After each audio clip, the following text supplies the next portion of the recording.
Assalamualaikum warahmatullahi wabarakatuh. Selamat pagi.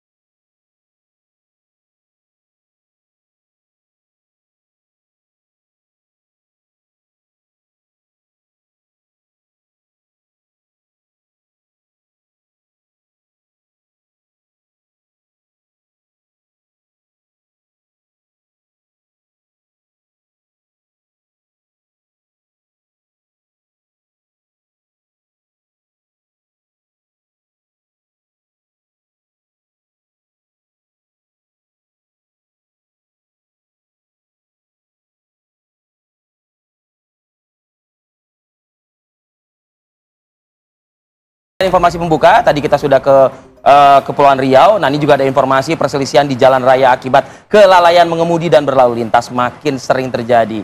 Di Jakarta, kali ini seorang perempuan terus memegangi pintu kemudi sebuah taksi daring atau online. Gara-gara si pengemudi taksi daring ini mencoba kabur saat mobil mereka bersenggolan. Ini terjadi di kawasan Ancol, Pademangan, Jakarta Utara.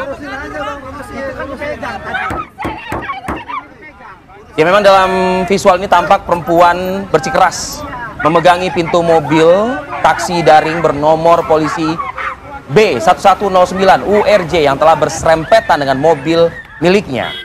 Karena pengemudi taksi daring ini bersikukuh ya untuk melanjutkan perjalanan, usai berserempetan, perempuan itu terseret hingga sejauh 10 meter. Karena teriakan pengemudi perempuan, warga pun teralihkan perhatiannya hingga ikut-ikutan menghentikan laju taksi online. Warga menyebutkan sebelumnya mobil yang dikendarai perempuan itu melaju dari arah Lodan Raya ini menuju ke Ancol. Sementara taksi online melaju dari arah Mangga 2 menuju ke Ancol.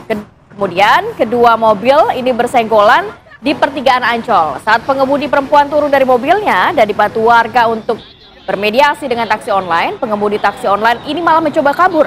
Perselisihan jalanan ini kembali dimediasi oleh warga dan kedua belah pihak akhirnya sepakat untuk berdamai dan korban ini mendapatkan ganti rugi dari pengemudi taksi online. Udah biasa kalau di jalanan seperti ini ya, asal memang dua-duanya bisa legowo menyelesaikan masalah secara baik-baik pastinya ya, Via. Baik, kita tinggalkan informasi dari Jakarta, tempatnya di wilayah Ancol. Kita ke informasi lain pemirsa. Polda Metro Jaya ini menangkap seorang perempuan yang diduga menjadi pelaku pembunuhan terhadap pemilik toko peralatan rumah tangga di Durensawit, Jakarta Timur pada Sabtu dini hari. Pelaku berinisial KS ditangkap polisi di Jalan Masjid Baitul Latif, Pondok Bambu, Durensawit, Jakarta Timur. Dari hasil penyelidikan polisi, KS diduga sebagai pelaku pembunuhan pemilik toko serbaguna. Polisi menahan pelaku di Polda Metro Jaya untuk dilakukan pemeriksaan secara intensif. Sebelumnya, pada Sabtu dini hari, warga Banjir Kanal Timur, Durensawit, Jakarta Timur menemukan seorang pemilik toko yang tewas di dalam tokonya di kawasan Jakarta Timur. Korban tewas dengan 2 luka tusuk di bagian tubuhnya. Dan ternyata pelaku setelah dilakukan pemeriksaan, penyelidikan, ditetapkanlah pelaku adalah seorang wanita yang dengan kejam gitu ya, menghabisi pembunuhan nyawa.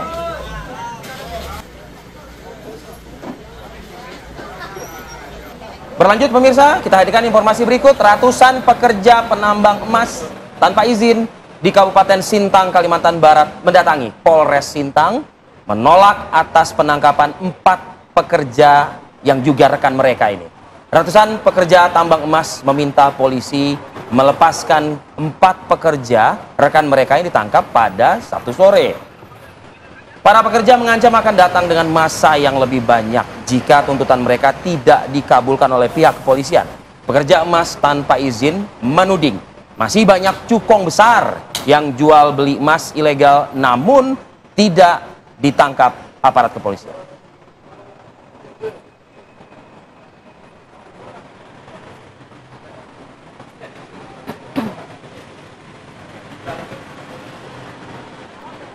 Baik, kita bergeser ke informasi selanjutnya. Penemuan jenazah seorang remaja bernama Afif Maulana berusia 13 tahun. Ini tepatnya di Padang, Sumatera Barat, viral di sejumlah media sosial.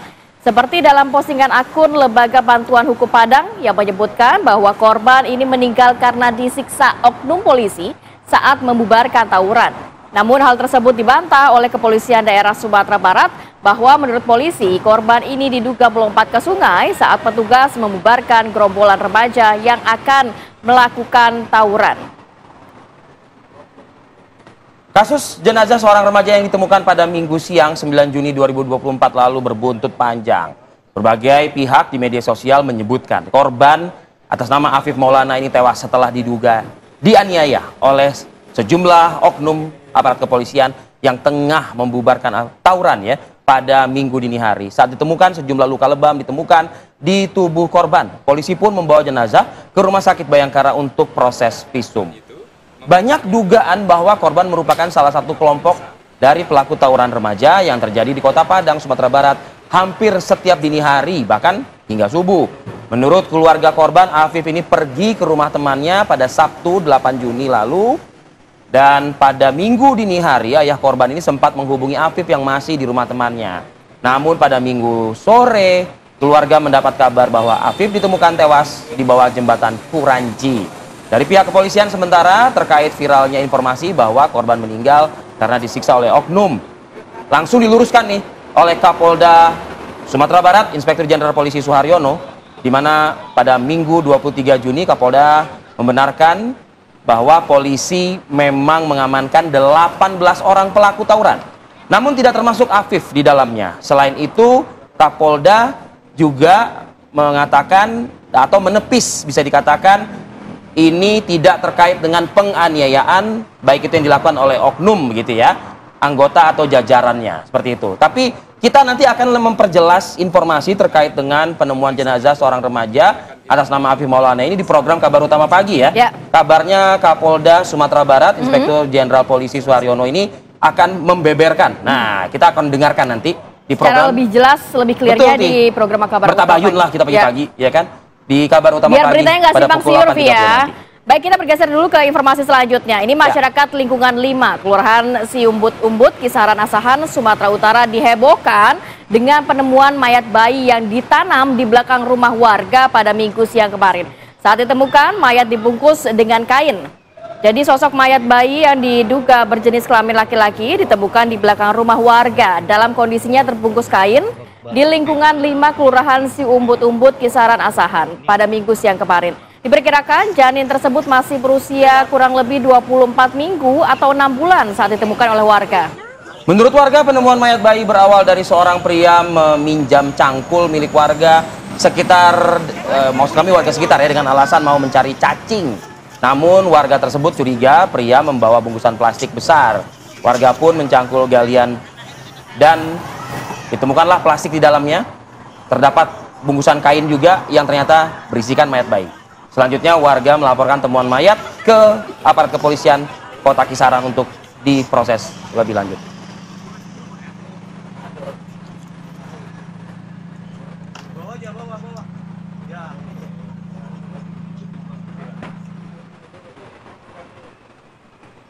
Baik pemirsa, pagi ini Anda yang sudah mengawali aktivitas agak sedikit lega mungkin karena sekolahan pada libur.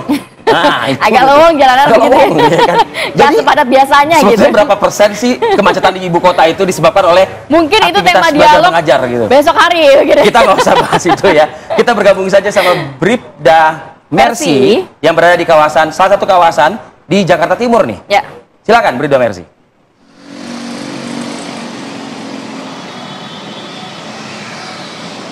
Ya baik, terima kasih Arif Fadil dan juga Kamarati. Selamat pagi pemirsa, kami laporkan kondisi arus lalu lintas pada pagi hari ini di kawasan Dewi Sartika, Jakarta Timur, di mana saat ini pemirsa dapat Anda saksikan di belakang saya, situasi lalu lintas di kawasan ini sudah cukup ramai. Tepatnya saat ini untuk kendaraan sendiri dari arah Kramat Jati ataupun dari arah Halim yang akan lurus menuju ke arah Cawang dan juga menuju ke arah Jatinegara dan Kampung Melayu. Pada pagi hari ini terpantau masih dalam kondisi cukup ramai. Begitupun untuk kendaraan sendiri yang akan berbelok ke kiri menuju ke arah Kalibata. Terlihat di sini mengalami perlambatan kecepatan kendaraan. Selepas itu kendaraan masih dapat mengalir dengan kecepatan berkisar 30 sampai 40 km per jam.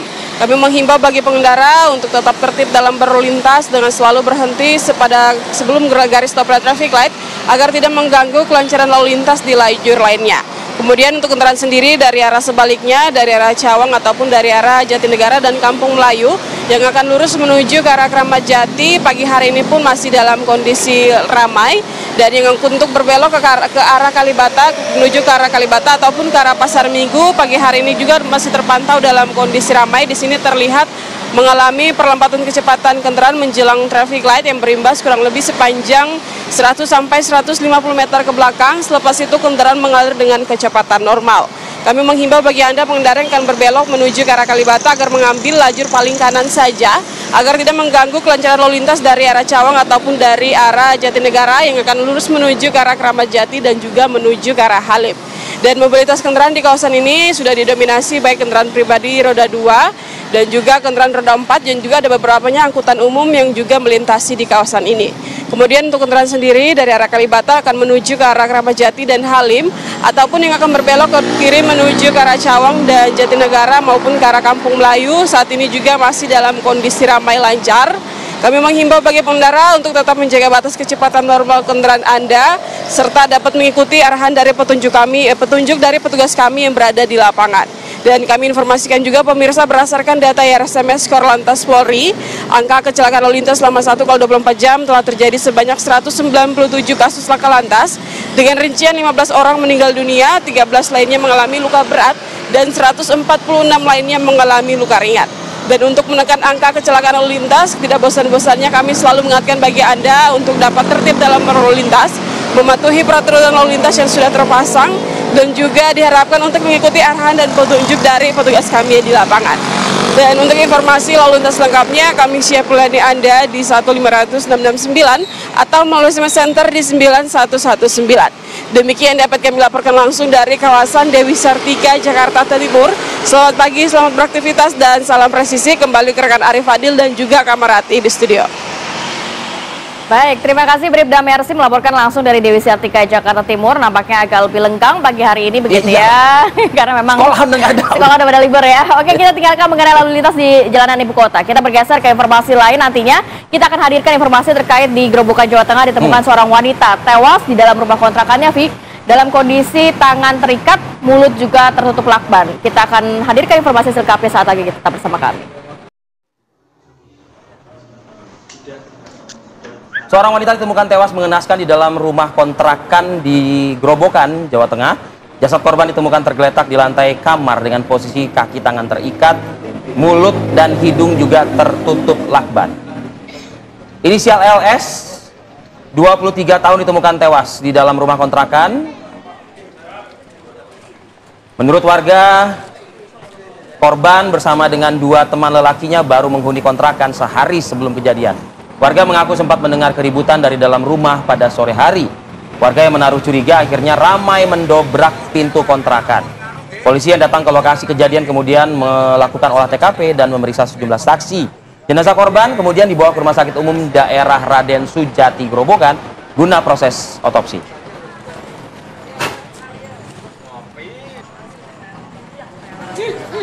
Baik, kita akan mendalami mengenai kasus penemuan wanita yang tewas di dalam rumah kontrakannya bersama AKP Agung Joko Haryono, Kasat Reskrim Polres Grobogan. Selamat pagi, Assalamualaikum Pak Kasat. Pagi Pak Kasat. Waalaikumsalam, selamat pagi. Ya, Pak Kasat, apakah sudah ditemukan ini motif dari kematian korban ini karena pembunuhan atau apa, dan juga pelakunya siapa, Pak? Ya, dapat sedikit saya jelaskan. Yang pertama, sedikit koreksi untuk korban ini inisialnya adalah DK, bukan R. Kemudian terkait pelaku sendiri, ini kami mesti kita dalami. Yang jelas kami akan mencari saksi sebagai penyewa kontrakan karena memang saksi tetangga mengetahui bahwa penyewa kontrakan ini beserta dengan 1 rekan orangnya sempat masuk ke dalam rumah kontrakan bersama dengan korban. Pak Kasat, apakah juga sudah didalami oleh pihak kepolisian mungkin kepada pemilik rumah, apakah ada orang lain yang juga ikut mengontrak rumah? Karena kabarnya dari warga sekitar ini kan baru sekitar 1 hari mengontrak di sana, Pak. Ya, seperti yang saya jelaskan tadi, jadi untuk penyewa kontrakan sendiri ini memang 1 orang. Kemudian berdasarkan keterangan saksi tetangga, memang di situ ada 3 orang, yakni 2 orang laki-laki dan 1 perempuan. Perempuan ini sendiri adalah sebagai korban. Bisa dijelaskan Pak Kasat, ada temuan luka atau mungkin hasil dari proses otopsi yang dilakukan? Ya, berdasarkan hasil otopsi sementara, jadi ditemukan benturan benda tumpul di bagian kepala dan wajah korban, kemudian ada rembesan darah di bagian kulit kepala dalam dan bagian leher. Untuk sementara yang dapat disimpulkan penyebab kematian korban karena sesak nafas atau kekurangan oksigen. Kekurangan oksigen ya. Pak Kasat, tadi dalam naskah narasi kita juga membacakan sempat ada warga ini mendengar semacam keributan ya Pak ya. Dari pemeriksaan terhadap saksi-saksi ini Pak, keributan apa Pak yang didengar oleh warga? Apakah memang keributan soal misalnya hubungan asmara atau mungkin karena faktor ekonomi atau apa Pak Kasat? Ya, karena memang jarak antara tetangga dengan TKP ini agak jauh, kemudian juga lokasi di TKP ini terkunci rapat ya, jadi warga hanya mendengar cekcok secara tidak jelas, apa yang diomongkan nggak jelas, tapi suaranya lumayan kencang. Oke, Pak, background dari korban ini sendiri apa ya Pak ya? Dan apakah memang sudah diketahui juga terkait dengan background profesi juga? Apakah juga keributan karena terkait pekerjaan korban atau gimana? Ya, jadi untuk korban sendiri ini berprofesi sebagai tukang pijat. Bisa panggilan, kemudian terkhusus lagi adalah untuk bekam. Dan memang di sini korban melayani wanita dan pria. Oke, apakah juga pihak kepolisian sudah berhasil mengidentifikasikan pelaku? Ya, untuk pelaku sendiri kami masih lakukan penyelidikan lebih mendalam. Namun untuk saat ini kami masih melakukan pencarian terhadap penyewa kontrakan beserta 1 orang rekannya yang ada dalam kontrakan tersebut. Oh, ini kontrakan bukan atas nama atau milik dari korban ya Pak? Oh, bukan. Jadi memang rekan prianya yang atas nama untuk mengontrak di situ. Oke, baik. Semoga bisa segera terungkap ya Pak ya, termasuk juga dengan motif dan jajaran saya yakin mungkin kami yakin juga sudah menemui titik terang begitu ya. Terima kasih Pak Kasat Reskrim Polres Grobogan atas waktunya pagi ini. Sukses selalu Pak. Baik, oke, kita harus jeda dulu sejenak. Nanti kita hadirkan perbincangan langsung, Vi, masuk ke tema dialog kita terkait masih adakah begitu ya Jokowi efek dalam Pilkada 2024. Kita hadirkan selengkap, tetap bersama kami.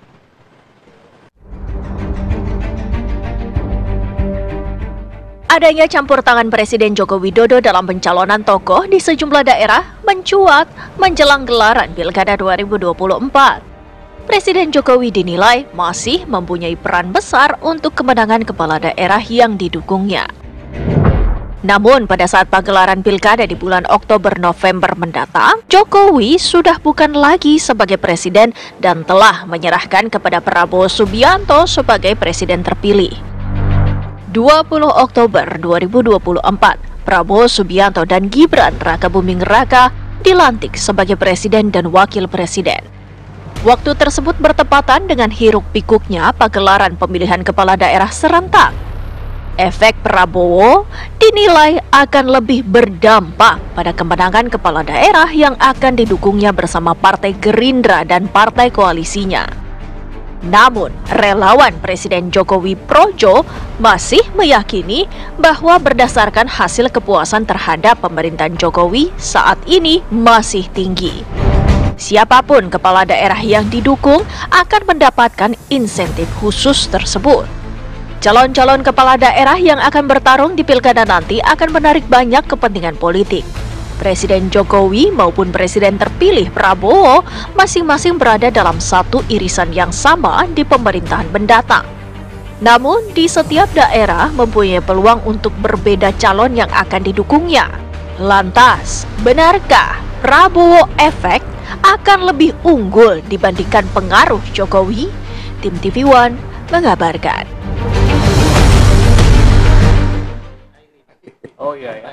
Pemirsa, saat tampil di forum X Ahok Anything pada Sabtu malam 22 Juni 2024 lalu, Basuki Cahayapurnama atau Ahok mengaku dirinya kini jauh lebih siap menjadi orang nomor 1 Jakarta, andai ada jalan ke arah itu.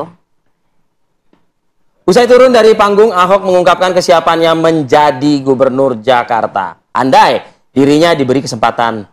Meski begitu, Ahok realistis dengan dukungan politik dari partai tempatnya bernaung, yakni PDI Perjuangan. Sebab pada Pileg DPRD Jakarta 2024 lalu, perolehan suara PDI Perjuangan merosot tajam.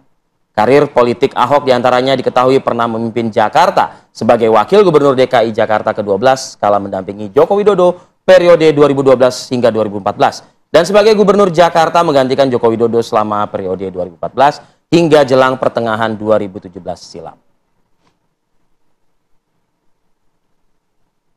Saya jauh lebih siap jadi gubernur sekarang karena udah lewatin sekolah Makobrimob kan saya bilang kan. Dan saya juga sudah pernah pengalaman 4 tahun lakukan penghematan optimalisasi biaya di Pertamina. Saya selalu percaya pemerintah yang baik itu harus dijalankan seperti korporat yang memberikan banyak CSR, yang membagikan dividen yang banyak kepada pemiliknya. Jadi artinya apa? Saya sekarang jauh lebih pengalaman. Ketika krisis ekonomi, krisis energi apapun, yang dilakukan itu apa? Optimalisasi biaya. Kalau penghematan saya sudah buktikan. Anda taruh saya dimanapun pasti penghematan. Terima kasih aja orang ngarap saya bisa jadi gubernur lagi gitu ya.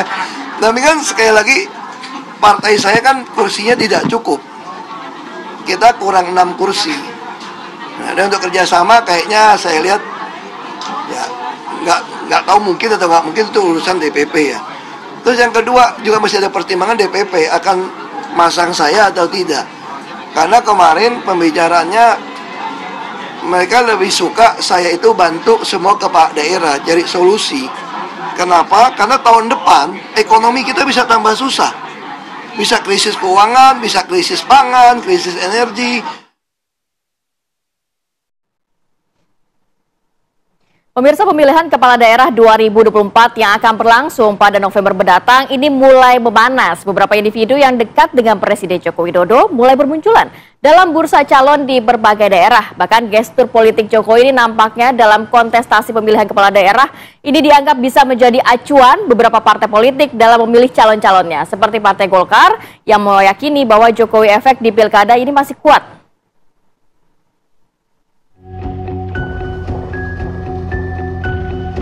Pemilihan kepala daerah 2024 yang akan berlangsung pada November mendatang mulai memanas. Beberapa individu yang dekat dengan Presiden Joko Widodo mulai bermunculan dalam bursa calon di berbagai daerah. Bahkan gestur politik Jokowi dalam kontestasi pemilihan kepala daerah dianggap bisa menjadi acuan beberapa partai politik dalam memilih calon-calonnya. Seperti Partai Golkar yang meyakini Jokowi efek di pilkada masih kuat. Pertama tentu kita melihat pilpres dan pilkada dua hal yang berbeda. Jadi kalau pilkada melibatkan 514 kabupaten kota, ada pilkada provinsi, ada pilkada kabupaten kota. Dan tentu local wisdom sangat berpengaruh, termasuk juga dengan berbagai lokal. Ya tentu pemerintah selalu punya pengaruh, karena tentu pemerintah kan kita berharap infrastruktur selalu disiapkan oleh pemerintah, apakah anggaran pemilu itu oleh pemerintah, apakah keamanan dan yang lain. Ya. Tapi pilihan Pak Jokowi akan mempengaruhi Golkar untuk di pilkada juga, Pak? Ya, semua pemimpin punya pengaruh, apalagi presiden. Selain Golkar, Partai Gerindra juga menyebut Jokowi efek sangat tinggi.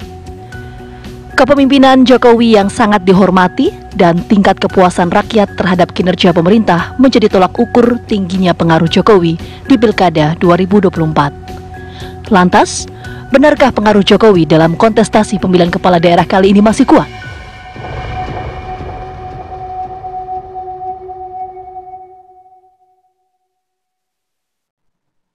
Langsung saja kita bahas hal ini dengan narasumber kami yang alhamdulillah sudah lengkap di studio. Dari ujung sana nih sekali kita coba sapa Bang Ray Rangkuti, Direktur Eksekutif Lingkar Madani.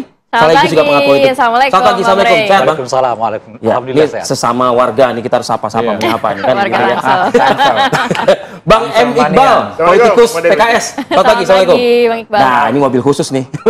Wakil Ketua Umum Partai Gerindra, Habibur Rahman. Selamat pagi, Bang. Selamat pagi, Anak Bang Timur. Habib. Anak Anak Timur. Timur. Agak seberangan nggak apa-apa ya? Ya udah, kan Tangsel kita nih kan soalnya.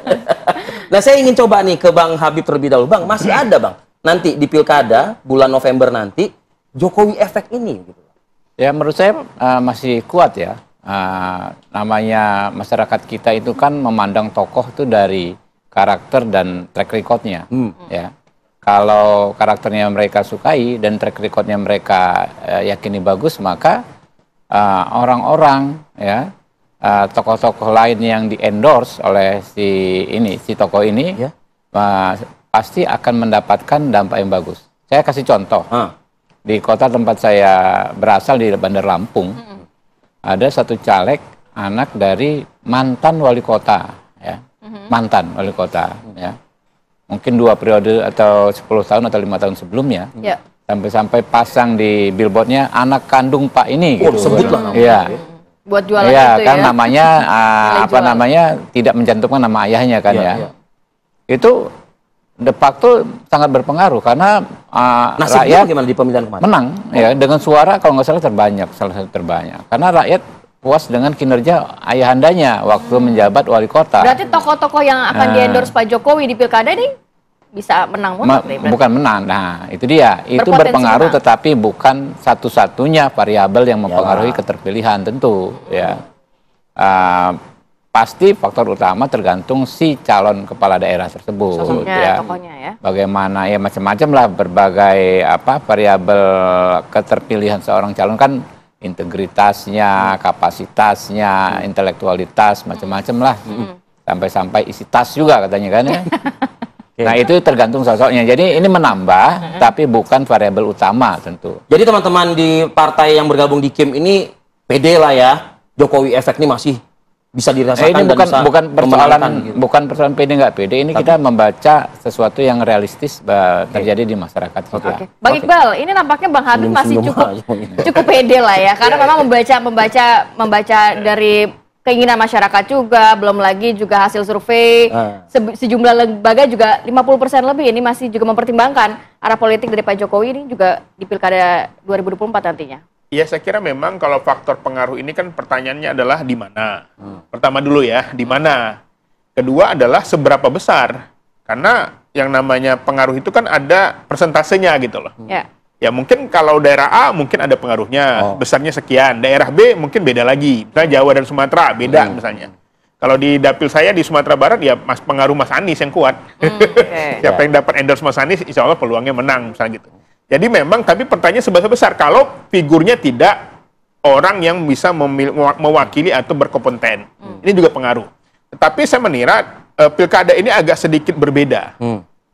Dukungan partai politik juga pengaruh. Karena sekarang para pemilik modal itu yang dia lakukan adalah membeli partai politik. Secara dalam kata kutip ya, supaya dia lawan kota kosong katanya. Karena dia tidak mau merasakan kalahnya. Gitu. Jadi akhirnya dia ingin mengamankan. Walaupun belum tentu menang juga lawan kota kosong. Nah gitu itu dia. Tapi meskipun ada antitesanya kan di Makassar, Sulawesi Selatan. Kan? Pernah ada kalah. Itu. Jadi sekarang ini kan beradu strategi. Beradu strategi. Kalau kami melihat bahwa memang kompetensi calon ini penting. Ya, kompetensi juga termasuk bagaimana tingkat keterpilihan. Makanya ada pasangan wakil yang berpengaruh juga. Ya, ada memang calonnya bagus, wakilnya ternyata nggak disukai, orang nggak jadi milih gitu.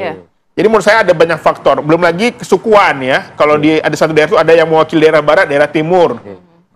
Kalau dia memang ada bagus, tapi komunitasnya kecil, itu nggak menang dia. Walaupun akhirnya yang menang yang nggak kompeten tapi mewakili daerah yang besar. Dan ada banyak lagi politik identitas yang tentu saja ini juga berdampak dalam faktor-faktor yang beragam gitu ya. Nah tapi Bang Iqbal, khususnya pagi ini saya ingin coba tegaskan ke Bang Iqbal nih mungkin ya. Anda mungkin tidak, Anda mungkin menafikan yang namanya Jokowi efek. Tapi apakah mungkin saat ini sudah ada Prabowo efek di PKS mungkin? Tanya Mas Habib itu. Saya kira kami sekarang masih berada di luar pemerintahan, masih konsisten sampai pemerintahan ini berlangsung, dan kita belum memutuskan. Tetapi lagi-lagi kami kemarin memunculkan sebuah nama, namanya mantan Presiden PKS Pak Sohibul Iman. Yang ini tentu saja bisa menjadi maju sendiri atau bisa mendampingin Pak Anies.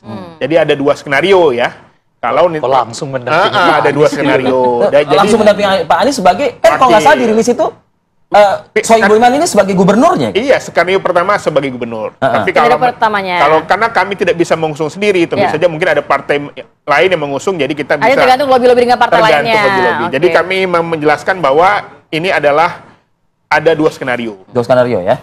Pak Sohibul Iman maju sebagai wakil seandainya kita bisa mendapat dukungan partai atau kita menjadi wakilnya Pak Anies.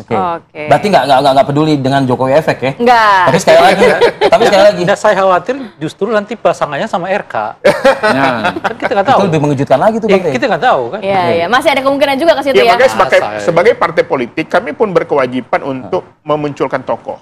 Karena nanti orang bilang nih PKS ini tagline-nya partai kader, kok nggak punya kader? Nih ada kadernya. Yang dimunculkan. Mantan Presiden PKS, mantan wakil ketua DPR, pernah menjadi caleg terpilih di Dapil Jakarta 2, tahu tentang Jakarta. Mantan rektor. Kita nggak bahas Jakarta sih, tapi karena tadi Anda sudah memberikan sinyal ke Bang Habib kita berikan kesempatan dari Bang Habib. Ini soal PKS ini kayak lama-lama hijrah ke Prabowo efek nggak sih menurut Anda nih? Ya kita hormati ya dinamika yang berlangsung di PKS, tapi secara kita lihat ya de facto memang kan sangat layak kalau PKS mengusung cagupnya sendiri di level seperti Jakarta. PKS ini kan tanpa tokoh selama ini di Jakarta survive di level atas. Ya. Mereka nggak jualan tokoh tapi punya struktur yang sangat-sangat kuat. Di Jakarta. Ingatlah kalau pemilu kemarin pagi-pagi yang paling nyampe di TPS pertama ya kader PKS gitu kan. Jadi wajar kalau mereka ancaman nggak buat Anda yang istilahnya Jokowi efek itu kan tidak berlaku di Jakarta. Jadi gini, bahasanya istilahnya lain lah. Kalau kami ini kan pendekatan persahabatan, bukan ancaman. Mungkin itu semacam challenge saja ya. Semacam namanya kita berkompetisi, tentu kan ada sesuatu yang bisa menjadi challenge atau bukan, ya kan nggak ada masalah. Tapi bukan ancaman dalam konteks konotasi negatif lah ya. Bagus, menurut saya begini, Jakarta ini kan perlu banyak tokoh-tokoh baru. Ya. Pak Sohibul dalam konteks eksekutif di DKI Jakarta juga baru. Tapi masih memention Anies Baswedan loh tadi. Ya apapun, ya kan. Jadi dengan munculnya tokoh-tokoh baru itu akan banyak opsi bagi masyarakat kita. Menurut saya begitu. Nanti kan akan mengkristal dengan sendirinya. Kalau jadi tuh barang, yang jelas beda tipis ketika Pilpres kemarin kan antara Prabowo dengan Anies Baswedan di Jakarta, di Dapil Jakarta. Iya, betul. Ya, maka itu tantangan bagi kami. Faktanya ancaman ya, tantangan ya kan. Nggak ada masalah, kami juga punya struktur yang bagus juga, ya kan ya. Punya juga banyak kader-kader juga, banyak opsi-opsi yang bisa. Dan bukan nggak mungkin PKS juga bertemu dengan Gerindra lagi di kode lagi nih Bang. Ya kan kode lagi. Ya kan namanya politik. Iya betul. Tapi saya ingin juga dengar analisa dari Bang Rey juga lah Bang Rey soal Jokowi efek ya. Dan juga kabarnya ada juga urusan cawe-cawe juga untuk Pilkada 2024. Nanti usai jeda pre berikut. Kami akan kembali. Baik, kita lanjutkan perbincangan. Saya mau ke Bang Rey. Bang Rey, kalau dari sisi Bang Rey, masa iya sih nggak ada pesonanya Pak Jokowi untuk di Pilkada 2024 nanti? Walaupun sebenarnya kan secara bulan Oktober kan memang sudah tidak menjabat lagi begitu ya. Tapi kan cukup banyak begitu. Hasil survei menyatakan bahwa Pak Jokowi ini masih cukup ada pesonanya lah, ada efeknya lah. Kesulitan memahaminya itu, karena itu kan pertanyaan yang sangat global ya. Apakah Anda akan memilih sesuai dengan petunjuk tanda kutip lah ya dari Pak Jokowi? Semua kan mengatakan iya. Dan kalau di Pilpres itu berlaku. Karena memang satu arah kan. Tingkat Pilkada tidak? Di Pilkada tadi udah dijelaskan. Ya tergantung daerahnya masing-masing. Gitu. Jadi kalau ditanyakan secara global, iya gitu. Tapi begitu ya diturunkan, belum ketemu gitu. Nah yang paling bisa diukur itu sebetulnya bukan pengaruh Pak Jokowi. Karena Pak Jokowi itu kan satu. Yang mudah diukur itu adalah pengaruh partai. Nah ternyata pengaruh partai hampir setara dengan pengaruhnya Pak Jokowi. Dalam hal ini PDI Perjuangan. Kalau Pak Jokowi disebutkan sekitar 54% atau 58% gitu ya, PDI juga mencapai angka yang sama, 54 sekian persen. Melekat itu Bang? Melekat. Nah menurut saya daya serap partai ini jauh lebih kuat karena memang mereka basisnya di bawah, bukan basisnya di atas, bukan di awang-awang ini gitu. Nah misalnya sebagai contoh paling konkret, kalau misalnya Pak Jokowi punya efek, gimana Pak Jokowi bisa mensiratkan bahwa tokoh dia ada di Papua sana, tokoh dia ada di Sulawesi sana. Kan nggak mungkin dia kelilingi itu lalu gandeng-gandeng, susah gitu loh. Orang akan bisa ribut gitu. Nah yang paling mungkin dilakukan itu istilah cawe-cawe lagi nanti itu makanya yang paling mungkin dilakukan oleh Pak Jokowi itu yang paling dia interest kan. Siapa yang dia inginkan betul-betul untuk gol sebagai calon. Hanya beberapa provinsi mungkin? Saya kira ya sekitar Pulau Jawa atau daerah-daerah yang dianggap oleh Pak Jokowi strategis lah pasca beliau nanti tidak lagi menjabat sebagai presiden gitu. Jadi sekalipun disebutkan dia punya efek gitu ya, tapi kalau tidak pertanyaannya akan global, berpengaruh itu ya. Sulit prakteknya itu bisa dilakukan karena Pak Jokowi nggak akan misalnya lah nggak akan ke Sulawesi lah misalnya, nggak akan ke Papua lah, nggak akan ke NTT macam-macam dan seterusnya untuk membuat sinyal bahwa ia mendukung. Kalau bukan Jokowi efek, Prabowo efek mungkin nggak nantinya? Yang lebih kalau Prabowo efek itu bacaannya ya pasti Gerindra gitu. Tapi kan pada tingkat tertentu masalahnya di Gerindra ini adalah dia harus berbagi. Dia harus fokus pada apa yang disebut dengan Kim. Nah, oleh karena itulah kesulitan menurut saya Pak Prabowo efek itu atau Gerindra efek itu karena pada akhirnya kemudian dia harus negosiasi dengan internalnya sendiri gitu. Nah, itu salah satu ininya. Belum lagi negosiasinya dengan Pak Jokowi bisa sama loh. Bisa beda maksud saya. Tokoh Pak Jokowi ini tapi Gerindra nggak terlalu serek karena misalnya tokoh yang dijauhkan itu bukan bagian dari Gerindra kan. Sebut saja lah misalnya sebagai contoh. Kalau Kaesang dan RK jadi di Jakarta, kan dua-duanya nggak terasosiasi kuat kepada Gerindra. Meskipun secara politik mungkin punya afiliasi dengan dengan Kim dengan Pak Prabowo, tapi nggak terasosiasi. Karena menurut saya bagaimanapun partai-partai ini nggak berhitung soal hari ini gitu ya, dia berhitung juga nanti. Misalnya kalau tokoh ini terasosiasi dengan Golkar atau terasosiasi dengan PAN misalnya. Kan yang untung nanti 2029 pasti mereka gitu. Sementara Gerindra kalau kekurangan orang untuk maju di setiap provinsi itu, dia punya potensi kehilangan di provinsi-provinsi itu. Padahal provinsi itu perlu bagi Gerindra untuk menopang kekuasaannya pasca 2024 kan. Yang belum tentu teman koalisinya adalah koalisi yang sekarang.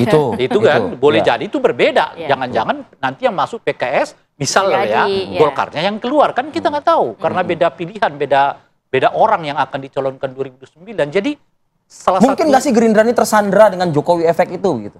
Tersandra sih menurut saya enggak, karena Gerindra bisa, karena apa? Karena secara praktek akan sulit dilakukan oleh Pak Jokowi gitu. Itu yang saya sebutkan tadi, pada ujungnya nanti yang kuat itu bukan tokohnya Pak Jokowi, yang kuat itu adalah partai. Gitu ya, jadi pengaruh partai gitu. Karena Pak Jokowi itu paling hebat, dia bisa hanya kuasai 1 atau 2 daerah gitu loh.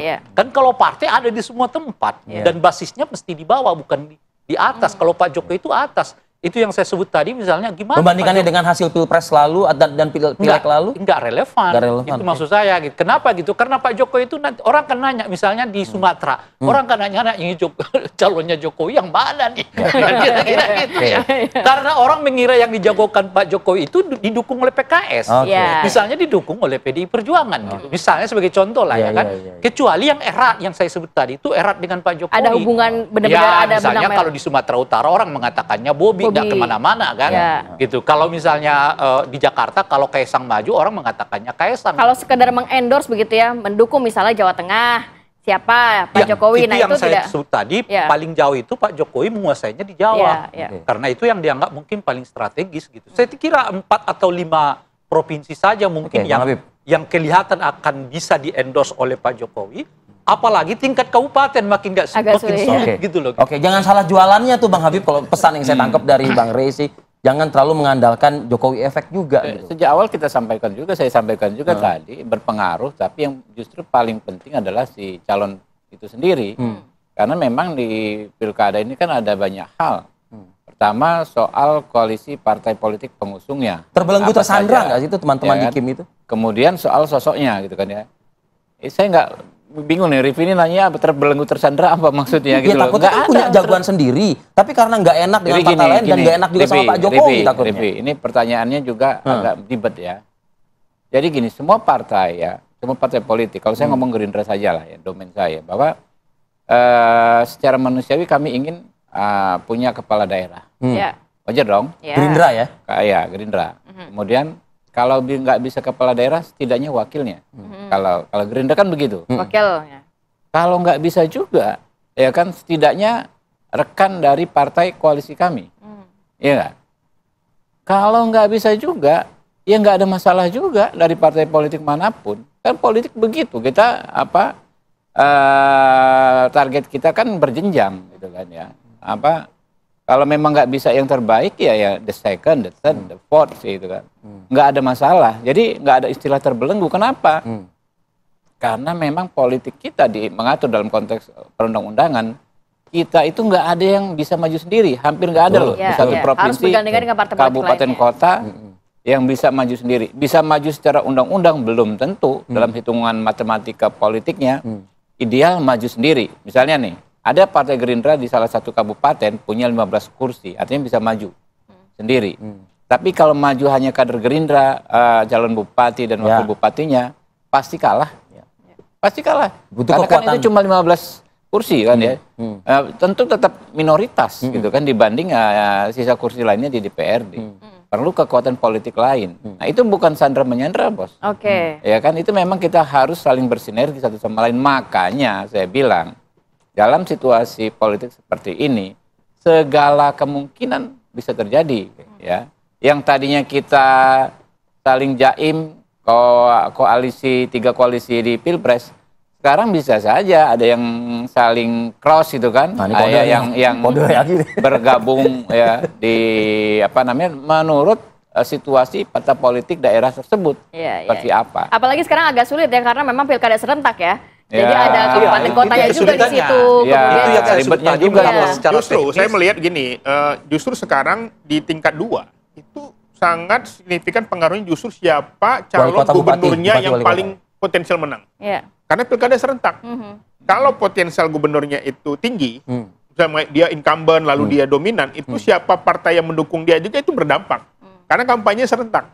Sekalian kampanye gubernurnya, kampanye wali kota atau bupatinya ya. Jadi paket saya, gitu ya kan berarti kan? Ya, paket. Jadi ini memang saya pakai tadi, ini tidak bisa diukur lah seberapa besar pengaruhnya Pak Jokowi tadi. Termasuk Pak Prabowo, termasuk Pak Anies ya. Karena di daerah basis-basis tertentu Pak Anies juga ada pengaruh pasti. Jadi menurut saya memang di dalam konteks pilkada, kekuatan partai politik itu penting sekali. Basis ya, itu pasti ada kayak PKS ada Depok yang selalu gitu ya, itu basis. Susah itu. Misalnya Bekasi misalnya, Jawa Barat ya, itu memang setiap daerah itu punya patron sendiri yang sudah lama terbentuk. Makanya saya melihatnya itu, lihat aja yang penting bagi Pak Jokowi itu daerah mana kira-kira gitu. Nah maka kalau saya melihatnya kan Jakarta. Kalau kita mengandaikan misalnya Jokowi efek itu terjadi, itu artinya Pak Jokowi keliling loh ke 36 provinsi gitu loh dalam 6 bulan ke depan gitu ya. Ntar heboh lagi nih Bang. Heboh lah ya. 500 sekian kabupaten kota. 500 sekian kabupaten kota. Taruhlah kabupaten enggak ya, di tingkat provinsinya aja beliau tangani. Keliling 36 provinsi. Di tengah masih banyaknya PR pemerintah ini gitu ya. Kalau memang endorse-nya masih berlaku, harusnya Pak Heru Budi itu surveinya tinggi harusnya. Karena orang dekat. Oh iya. Iya. Makanya kalau menurut saya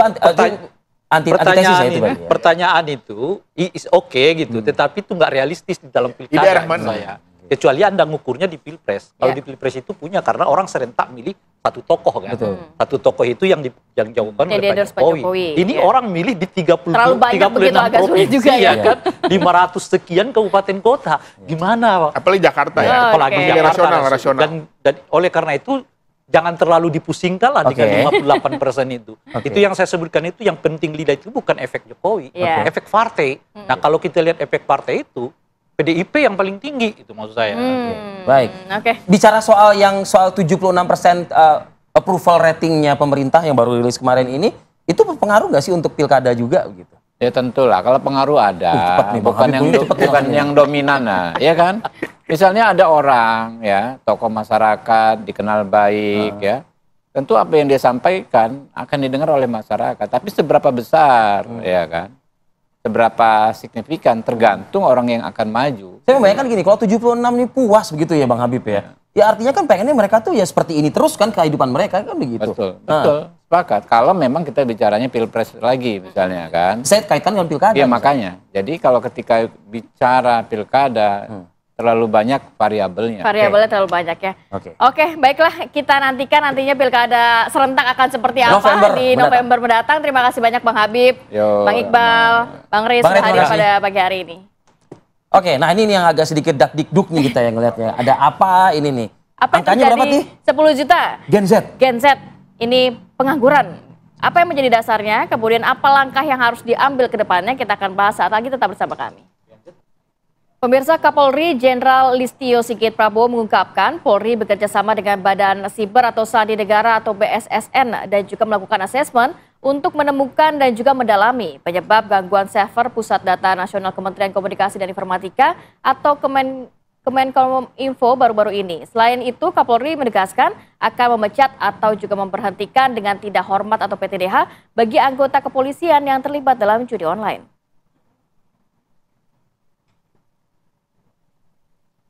Dugaannya ada serangan cyber gitu. Assessment dari serangan cyber yang Pusat Data Nasional. Yang cyber assessment itu. Oke, saya kira terkait dengan hal-hal yang bersifat serangan cyber, kita memiliki kerjasama dengan BSSN untuk melakukan semacam asesmen riset. Nanti apabila ditemukan, maka kemudian peristiwa pidananya diproses oleh kepolisian. Ini sudah biasa kita melaksanakan join dengan teman-teman yang membidangi cyber. Saya kira itu. Pak, jajaran agar tidak terlibat judi online itu gimana? Saya kira terkait dengan judi online kita sudah tegas. Dari Propam sudah mengeluarkan TR. Jadi terhadap anggota-anggota yang terlibat kita akan melaksanakan tindakan mulai dari tindakan yang bersifat sanksi sampai dengan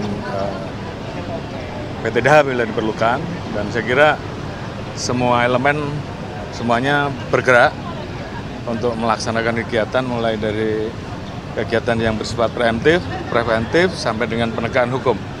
Dan saya kira teman-teman dari Barreskrim dan seluruh jajaran semuanya bergerak untuk itu. Dan tentunya secara periodik ini akan kita sampaikan, kita riliskan terkait dengan proses penanganan yang kita tangani. Tentunya kita minta kepada seluruh jajaran agar dimaksimalkan menyentuh titik-titik yang selama ini mungkin sulit disentuh. Tentunya bekerja sama dengan stakeholder, dengan kerjasama internasional sehingga kita bisa maksimal. Saya kira.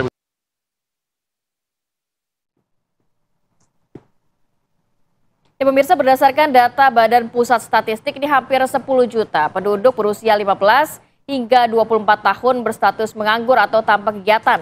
Jadi wajah masif generasi Z ini mencari pekerjaan pun tergambar saat kegiatan job fair hingga walk-in interview.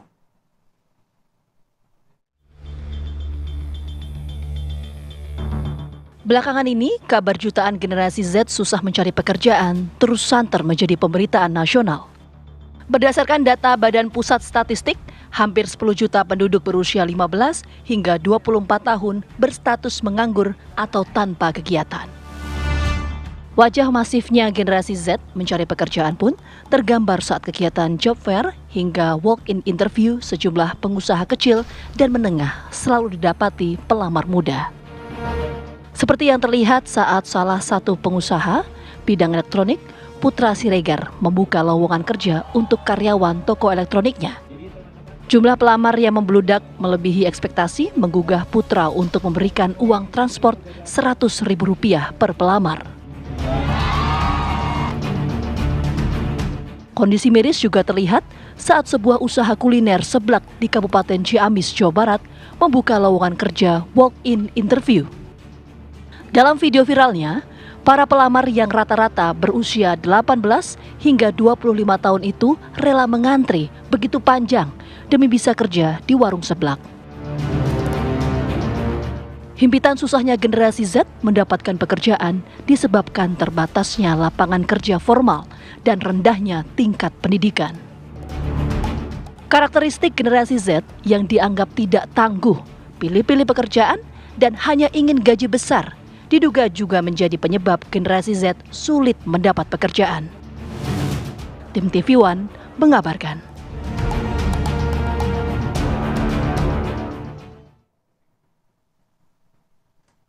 Ya pemirsa, kita juga akan membahas mengenai hal ini sebenarnya miris ya, Via. Kalau kondisinya kan kita pengennya generasi emas nantinya Indonesia dapat bonus demografi sehingga bisa menciptakan generasi muda yang memang cerdas dan juga bermanfaat pastinya. Tapi kalau 10 juta ini kan agak miris juga kita melihatnya. Artinya begini, semua bidang ilmu yang sudah mereka jalani seharusnya kan bisa menyerap pekerjaan dengan cepat, dengan segera begitu ya. Tapi kenapa pertanyaan ada angka atau data temuan 10 juta ini yang sulit mencari kerjaan? Bahkan potret-potret ketika ada penerimaan atau penjaringan job fair ini ya muncullah itu ke publik kan seperti itu. Kita akan membahas mengenai hal ini dengan dua narasumber yang sudah bergabung. Pada pagi hari ini sudah ada Bang Farhan, praktisi pendidikan vokasi. Assalamualaikum, selamat pagi. Selamat pagi. Terima kasih waktunya Bang. Kemudian juga ada Mbak Devi Ramawati, pendiri dan juga dosen Klinik Digital Vokasi Komunikasi Universitas Indonesia. Mbak Devi, assalamualaikum, selamat pagi. Selamat pagi, assalamualaikum. Waalaikumsalam. Ya, saya mau ke Mbak Devi dulu Mbak. Kalau melihat apa sih sebenarnya fenomena yang terjadi saat ini, 10 juta itu bukan angka yang sedikit Mbak. 10 juta Gen Z usia 15 sampai 24 tahun ini pengangguran. Tidak ada pekerjaan, tidak juga bersekolah.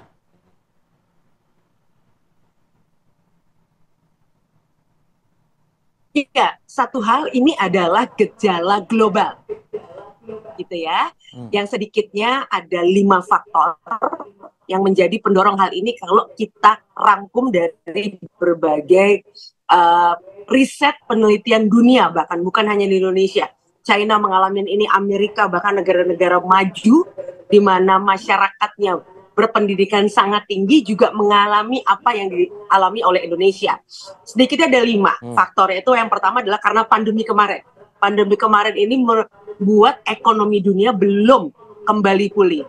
Yang kedua adalah pola asuh orang tua yang kemudian membuat perilaku Gen Z ini memang agak unik dalam konteks profesionalisme.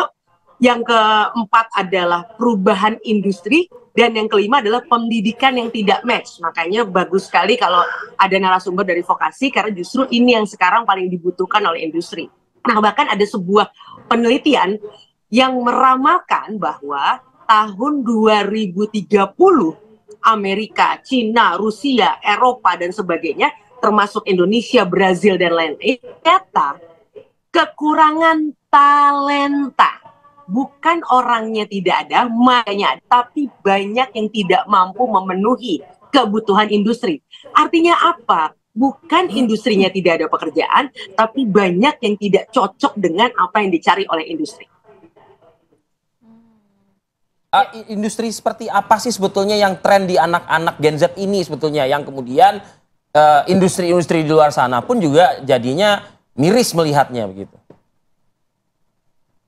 Gini, perlu dipahami satu, kalau saya bisa rangkum lagi-lagi biar mudah, yang paling dibutuhkan di era sekarang ini adalah bahasa. Satu apa? Bahasa Inggris itu wajib. Gitu ya, karena eranya era global. Artinya kita bisa ada di Indonesia, tapi kita bisa melayani perusahaan-perusahaan di seluruh dunia. Yang kedua, bahasa IT. Ini juga tidak bisa ditawar lagi. Tidak harus yang advance, tapi ada hal-hal yang sifatnya dasar yang harus dikuasai oleh generasi di peradaban digital ini. Yang ketiga, bahasa kolbu. Ini yang sering jadi problem. Yaitu apa? Memang perkembangan kolbu. Ya, ini bahasa sederhananya. Kalau Anda baca penelitian Forbes, Anda baca penelitian berbagai banyak penelitian, termasuk penelitian saya sendiri, ternyata yang lemah dari manusia di peradaban digital adalah justru mereka semua sekarang sudah menjadi robot, sedangkan robot yang sudah pura-pura jadi manusia. Hal yang mahal di era sekarang adalah justru bagaimana generasi digital ini mampu memberikan pelayanan dengan nafas kemanusiaan yang sayangnya ini tidak terjadi. Dan ini bukan hanya terjadi di Indonesia, tapi juga di seluruh dunia. Ini sebenarnya permasalahan global kalau melihat ya Bang Farhan ya. Dan tadi dikatakan 3 PR-nya, bahasa khususnya untuk generasi Z di Indonesia. Bahasa, kemudian bahasa IT. Dan juga bahasa kolbu, ya kan? Ini yang ternyata nggak ada di Gen Z, tapi sebenarnya pekerjaannya banyak begitu. Lapangan kerja banyak. Betul. Itu pun memang dialami oleh saya sendiri. Kebetulan saya juga adalah pengguna dari lulusan, bahwa mereka itu ternyata memang tidak match antara kebutuhan kami dengan apa yang disuplai oleh dunia pendidikannya. Sehingga memang kalau kita lihat industri pada umumnya memang tidak mungkin ya memaksakan. Nah, sehingga memang secara piramida kalau kita lihat adanya itu memang di sekitar usia Gen Z tersebut. Nah, namun saya bisa menyikapi walaupun memang kontributor terbesar dari pengangguran ini adalah lulusan SMK yang seharusnya berdasarkan mandat undang-undang itu langsung bisa bekerja, itu adalah gitu ya. Disiapkan untuk siap bekerja, namun kenyataannya berbalik. Namun bisa disikapi bahwa ternyata data tersebut itu memang berkumpul di area umur usia sekitar lulusan sekolah menengah atas atau SMK. Namun hal ini menjadi paradoks karena di satu sisi ada SMA yang justru disiapkan untuk melanjutkan. Kenapa jumlah penganggurannya justru lebih sedikit? Ini yang perlu menjadi bahan pertanyaan. Namun memang kenyataannya jumlah SMK itu memang cukup besar. Lulusannya maupun peserta didiknya saat ini cukup besar. Bahkan sekarang sudah hampir 1:1 dengan SMA. Sehingga memang jumlah lulusan dari SMK ini memang lebih banyak yang masuk ke pasar kerja ketimbang SMA. Sehingga ketika data statistik menyebutkan bahwa SMK ini secara proporsi lebih besar atau menjadi kontributor, itu memang hal yang wajar karena memang secara populasi jumlahnya memang lebih besar daripada lulusan SMA. Karena ini pasti yang disandingkan ya, ini SMA dia nggak dilatih untuk siap kerja kok. Tapi kok justru penganggurannya kontribusinya sedikit gitu. Namun ada sedikit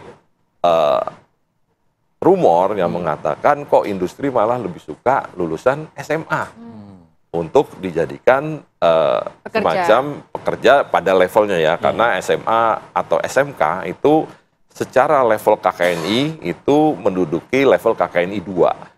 Di mana itu ada di posisi operator dan memang secara statistik jumlah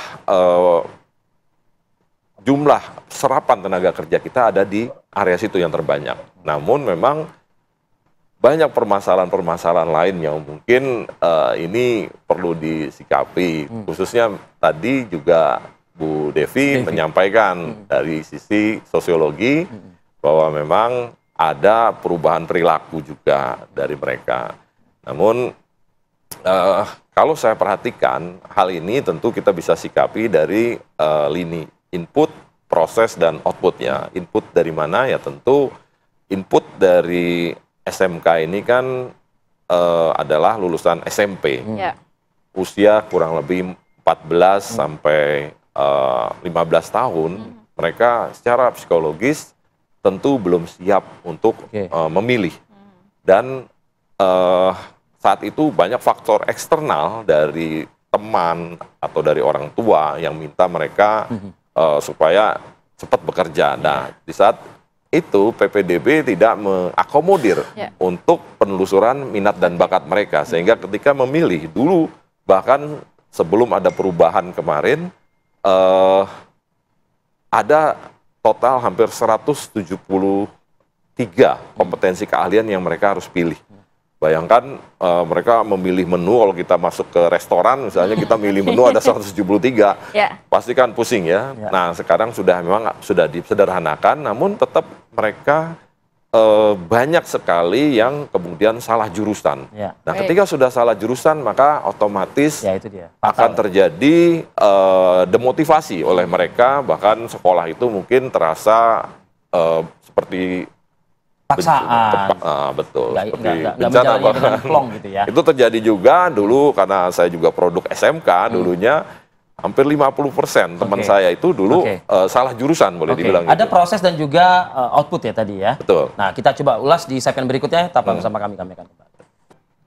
Sebelum kita lanjutkan diskusi kita, nih kita coba ajak pemirsa untuk mendengarkan sebetulnya apa sih yang menjadi unek-unek atau mungkin justru hal ini menjadi perhatian mereka atau tidak nih warga Jakarta ya. Kita bergabung dengan reporter kami Rizka Salsabila yang berada di kawasan Menteng, Jakarta Pusat. Silakan, Rizka.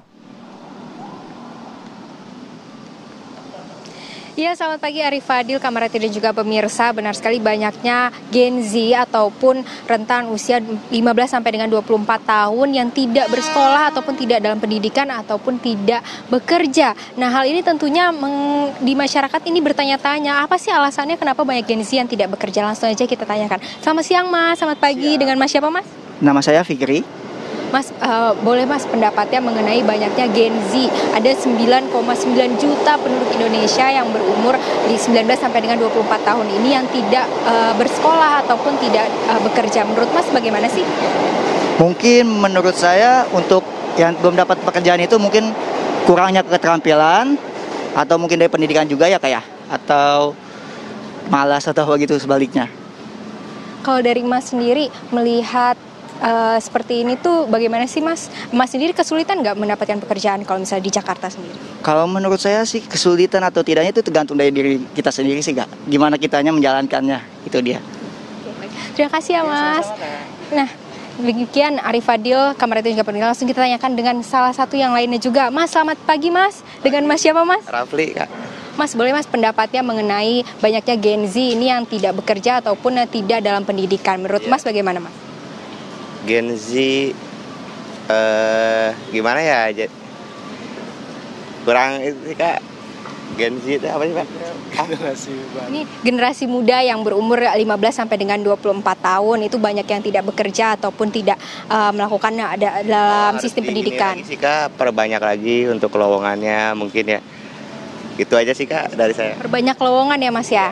Oke, baik. Demikian Arif Fadil dan juga Kamarati, menurut pada masyarakat sendiri tidak hanya kurangnya mungkin potensi dari Gen Z sendiri ataupun adanya kurangnya lapangan pekerjaan di Indonesia. Demikian yang dapat kami sampaikan Arif Fadil dan juga Kamarati mengenai pendapat masyarakat adanya Gen Z ataupun banyaknya Gen Z yang tidak dalam pendidikan ataupun tidak dalam pekerjaan. Saya kembalikan ke Anda di studio. Terima kasih. Terima kasih Rizka Salsabila sudah berbincang langsung dengan masyarakat begitu ya terkait banyaknya Gen Z yang menganggur. Saya mau ke Mbak Devi. Mbak Devi, kalau melihat sebenarnya tadi dikatakan juga pola asuh. Kemudian apakah sebenarnya kan kalau di media sosial ramai nih mentalnya Gen Z nih, pilih-pilih pekerjaan, kemudian nampaknya nggak mau yang sulit. Apakah itu juga berarti dari awal ya, dari mungkin dari saat sekolah ini juga harus pendidikannya atau kurikulumnya menyesuaikan juga. Ya, betul. Jadi memang nanti mungkin kalau soal vokasi beliau akan lebih banyak mengupasnya. Tapi memang hal yang menarik soal perilaku, lagi-lagi gini, ini bukan hanya Indonesia.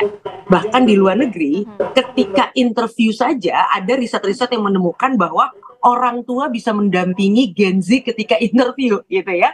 Ini baru interview, belum mereka mengalami dinamika profesional di kantor, gitu ya. Bahkan banyak yang misalnya hari Senin masuk, hari Selasa udah mengeluarkan surat mengundurkan diri, resign gitu kan. Nah, ini tentu saja menjadi tantangan global.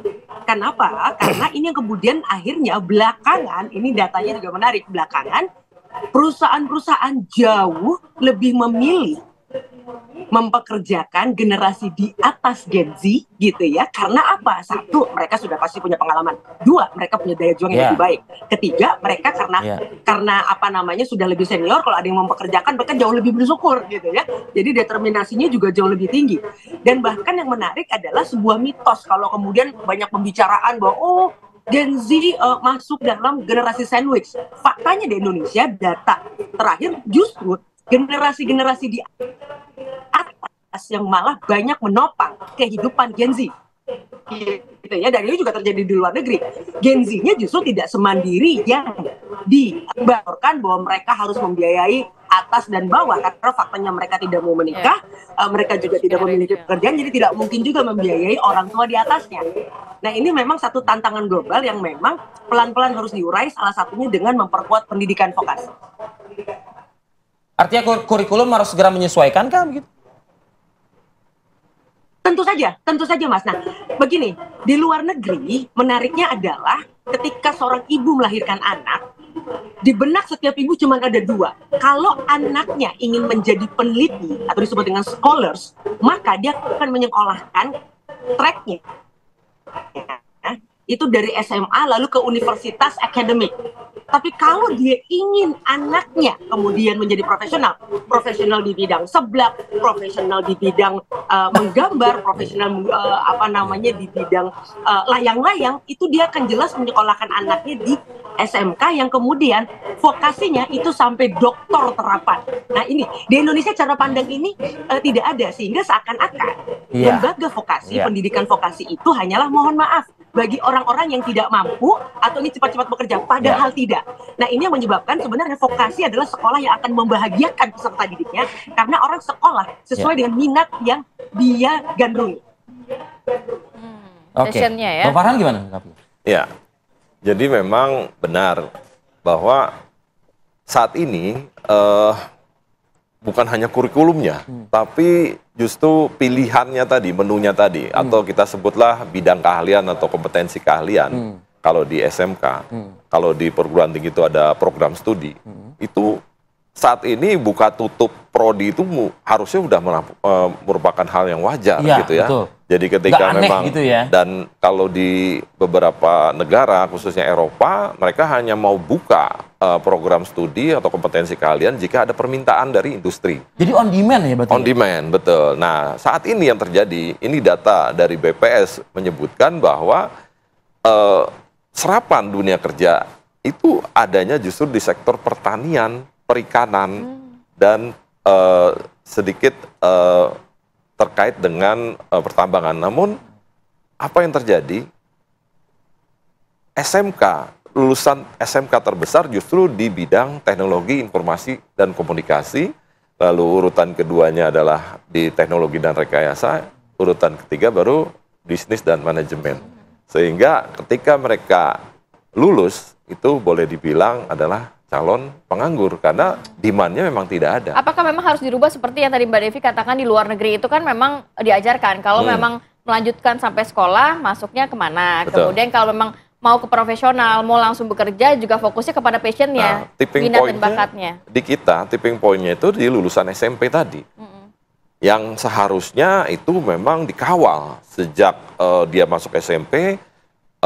Guru bimbingan konseling atau BK itu mengawal hingga ketika dia mau memilih itu sudah ketahuan bahwa dia jalurnya apakah dia akademik atau jalurnya ke arah keterampilan SMP atau skill, ya? Betul.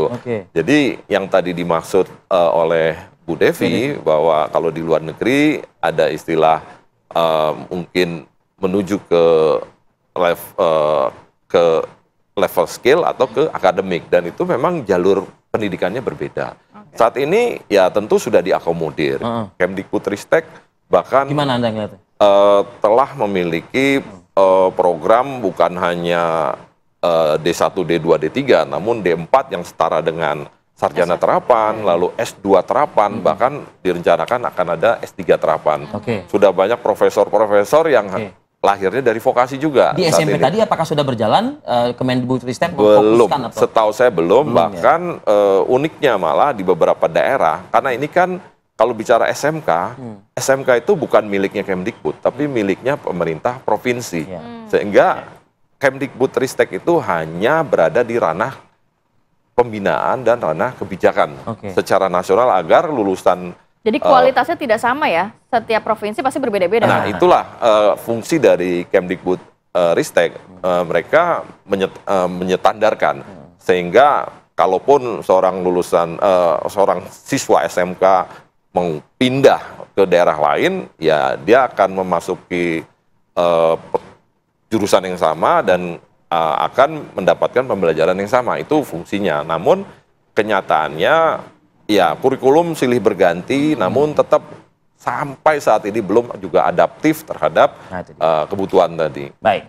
Oke, itu PR besar lah sepertinya ya. Karena imbas dari belumnya tadi dilakukan oleh pemerintah dalam hal ini, penyesuaian yang secara menyeluruh di level SMP ini, ya inilah endingnya. 10 juta Gen Z pengangguran ini menganggur dan enggan mengenyam pendidikan begitu ya.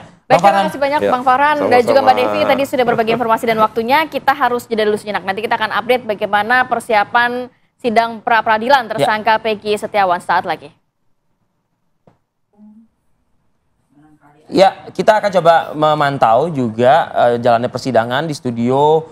Kami sudah hadir Pak Kodri Sitompul. Selamat pagi, Assalamualaikum. Selamat pagi Pak Kodri. Selamat pagi. Waalaikumsalam warahmatullahi wabarakatuh. Alhamdulillah sehat. Mantap. Dan juga ada ayah dari Peggy Setiawan, yakni Bapak Rudi Irawan yang didampingi oleh kuasa hukum Peggy Setiawan, yakni Bang Albert Henrico Panggabean. Selamat pagi Pak Rudi, Assalamualaikum. Waalaikumsalam, selamat pagi. Baik, sebelumnya juga kita akan ajak pemirsa untuk mengupdate bagaimana kondisi terkini persiapan dari sidang pra-peradilan di Pengadilan Negeri Bandung bersama rekan kami Yohanes Leonardo. Ardo, selamat pagi. Ya baik, selamat pagi Ratih, Arif Fadil dan juga pemirsa. Memang benar sekali berbagai persiapan ini sudah dilakukan di Pengadilan Negeri Bandung, Jawa Barat. Di antara tadi sudah ada apel yang dilakukan oleh jajaran staf daripada Pengadilan Negeri Bandung, Jawa Barat sendiri. Dan kemudian untuk di ruang sidang, tadi semua kebutuhan baik yang berkaitan dengan material persidangan maupun juga materi untuk bagi awak media untuk menginformasikan kepada masyarakat semua ini sudah dipersiapkan secara matang. Dan pada hari ini kami tinggal hanya menunggu baik itu jajaran hakim yang yakni adalah Hakim Tunggal Eman Sulaiman akan tiba. Kemudian juga kami akan menunggu tim kuasa hukum dari Peggy Setiawan sendiri yang merupakan tersangka dalam kasus pembunuhan Vina dan juga Eki di Cirebon, Jawa Barat pada tahun 2016 silam. Dan kemudian juga pemirsa tadi kami sempat melihat adanya kuasa hukum dari ayah Peggy Setiawan, Rudi Irawan, bersama dengan kuasa hukumnya Albert Panggabean yang tiba sekitar pukul 8 pagi. Dan nanti pada pukul 8.30 waktu Indonesia Barat, ini tim kuasa hukum dari Peggy Setiawan akan tiba. Karena keterangan kami peroleh dari Tony RM sebagai kuasa hukumnya, ini tim kuasa hukum akan tiba sekitar pukul 8.30 di Pengadilan Negeri Bandung, Jawa Barat. Karena memang tim kuasa hukum ini tiba di Bandung sekitar kemarin, lalu akan mempersiapkan semuanya dengan total ada 35 lembar draft yang akan dibacakan dalam sidang gugatan pra-peradilan yang diajukan oleh tim pemohon dari tim kuasa hukum Peggy Setiawan untuk pagi hari ini. Sementara demikian dapat kami informasikan kembali ke Ratih dan juga Arif Fadil di studio. Baik, terima kasih Yohanes Leonardo melaporkan langsung dari Pengadilan Negeri Bandung, dan kita masih menunggu bagaimana jalannya persidangan nantinya. Kita mau ke Pak Rudi dulu. Pak Rudi, bagaimana persiapan dari keluarga khususnya, dan kabarnya sudah menyiapkan juga 10 saksi yang meringankan untuk Peggy Setiawan nantinya.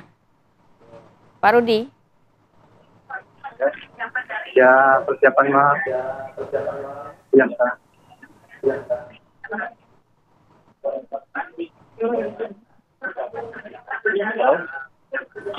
Apa keyakinan Anda Pak Rudi dalam sidang pra-peradilan yang akan dimulai pada hari ini terkait dengan anak Anda, Peggy Setiawan, yang dituduh melakukan pembunuhan ya terhadap Vina dan juga Eki? Ya, saya berdoa aja semoga Peggy bisa bebas. Berdoa aja. Tim pengacara nasional. Terima pengacara nasional.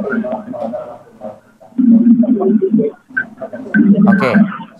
Saya ke Bang Albert kalau gitu. Bang Albert, persiapan teman-teman ya untuk mendampingi dan juga memberikan pembelaan gitu ya terhadap Peggy Setiawan ini sejauh mana? Khususnya dimulai hari ini di pra-peradilan. Mohon maaf Bang, saya ini kan acaranya kayak gitu. Jadi kalau untuk teman-teman yang membela itu ada lagi timnya Bang. Kalau kami dari tim Peradi, DPN Peradi di bawah ketum kami Prof. Tonto Hasibuan, begitu juga sama Bang Ruli Panggabean. Kita pegang 7 terpidana termasuk bapak ini, ayah Peggy ini. Begitu, Bang. Oke. Berarti saya mau ke Pak Rudi mungkin ya. Pak Rudi, dari keluarga sendiri ini pada hari ini datang semua untuk menyaksikan sidang pra-peradilan Peggy Setiawan? Ibunya paling hari Rabu. Hari ini memang komunikasi saya saja ya. Baik, komunikasi terakhir dengan Peggy Setiawan, apa yang disampaikan? Apakah juga sempat berbincang dengan Peggy, membahas mengenai nantinya pra-peradilan seperti apa, persiapan dari Peggy sendiri? Sudahkah ada komunikasi dengan Peggy? Ya, waktu komunikasi kemarin cuma kita berdoa dan semoga Peggy terlepas dari jeratan hukum. Gitu. Saya mau ke Pak Kudri. Pak Kudri, kalau melihat gimana sih peluang dari seorang Peggy Setiawan dalam sidang pra-peradilan nanti akan digelar pada hari ini, Pak? Jadi kan soal status tersangka tuh ya Pak Kudri yang... Ya, jadi peluangnya itu kan bergantung kepada argumentasi dan bukti. Tapi sebelum sampai ke sana, saya kira ada baiknya saya menjelaskan apa sih fungsinya pra-peradilan itu. Pra-peradilan itu sebenarnya dia mengawasi atau mengontrol proses penyidikan itu sudah sesuai dengan prosedur-prosedur ya atau tidak gitu loh. Ya itu termasuk apakah upaya paksa yang dilakukan penyidik ya berupa pemanggilan, penangkapan, penahanan ya pemeriksaan itu ya, penggeledahan, penyitaan itu sesuai dengan label DPO tersebut juga termasuk gitu. Ya. Jadi apakah penggeledahan, penyitaan ya itu sudah sesuai dengan aturan atau tidak gitu loh. Dan apakah penyitaan itu ya ditujukan untuk pembuktian kasus itu ya kan, kasus yang dalam katakanlah pembunuhan dan pemerkosaan ya, jangan kemana-mana gitu. Biasanya bukti apa yang dikumpulkan atau dibawa oleh mungkin seorang tersangka begitu? Nah itu gini kan mestinya ya kalau yang benar dulu ya itu kan di TKP. TKP itu sebenarnya adalah bukti diam. Jadi ya di TKP itu ada nggak benda-benda yang berkaitan untuk menunjukkan adanya keterkaitan. Begitu juga kalau dia menggeledah ke suatu tempat, ke suatu ruangan, dia akan mencari apakah ada barang atau benda yang digunakan untuk kejahatan atau akibat dari kejahatan atau yang menunjukkan ya ada keterkaitan misalnya handphone, surat dan macam-macam gitu ya. Jadi tapi itu semuanya adalah untuk menunjukkan kepembuktian ya kepembuktian dalam perkara yang tersebut. Nah jadi kalau ditanya peluangnya bagaimana? Nah peluangnya ini sekarang penasihat hukum itu mencoba mengungkapkan apakah proses semuanya ini ya kan prosesnya itu sudah sesuai dengan prosedur dan adakah kelalaian ataukah ada tujuan lain daripada penyidikan untuk menegakkan hukum ya kan itu. Jadi itu yang akan dikemukakan.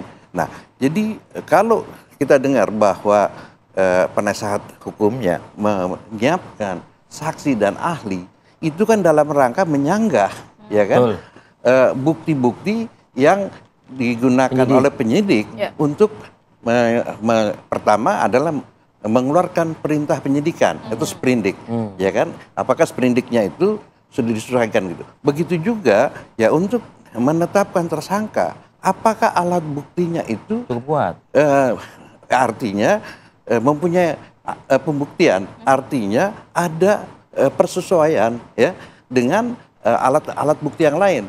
Jadi bukan hanya sekedar ada alat bukti ya sekedar memenuhi syarat dua alat bukti ya tetapi bukti yang diajukan yang digunakan oleh penyidik itu dia itu mempunyai nilai pembuktian atau tidak gitu bukan hanya jadi ahli dan saksi yang digunakan yang disiapkan penasihat hukum itu adalah dalam rangka untuk menyanggah atau juga untuk menjelaskan bahwa prosedur yang dilakukan oleh penyidik itu tidak sesuai. Berarti nanti tidak meminta keterangan dari Peggy sama sekali ya untuk sidang pra-peradilan ini? Bisa. Oh bisa? Bisa. Jadi misalnya dalam kaitannya dia diperiksa atau mulai ditangkap, ya, ditahan, diperiksa itu setelah sesuai dengan setelah sesuai dengan aturan bukan. Misalnya surat pemanggilan, ya, tapi ini kan nggak ada pemanggilan, ya kan? Dia langsung ditangkap.